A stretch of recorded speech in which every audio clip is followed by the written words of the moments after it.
Ang mabuting balita ng Panginoon ayon kay San Mateo, chapter 14, verse 22 to 33. Noong panahong iyon, matapos pakainin ang mga tao, agad pinasakay ni Jesus sa bangka ang kanyang mga alagad at pinauna sa kabilang ibayo, samantalang pinauuwi niya ang mga tao.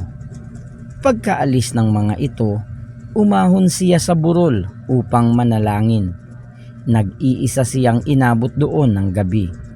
Samantala, nasa laot na noon ang bangka at sinasalpok ng mga alon sapagkat pasalungat sa hangin.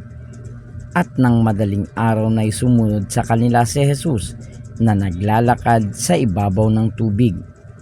Kinilabutan sa takot ang mga alagad nang makita nilang may lumalakad sa ibabaw ng tubig. "Multo!" sigaw nila. Ngunit agad siyang nagsalita at sinabi sa kanila, "Huwag kayong matakot, si Jesus ito."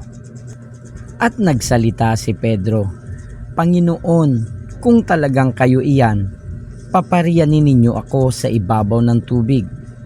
Sumagot siya, "Halika." Kaya't lumunsad si Pedro sa bangka at lumakad sa ibabaw ng tubig palapit kay Jesus.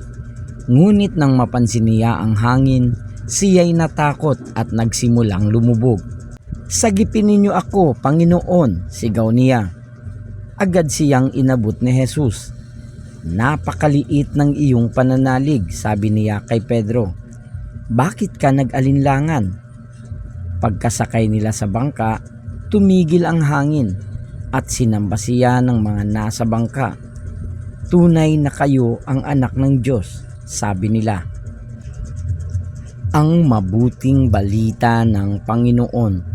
Pinupuri ka namin, Panginoong Hesukristo.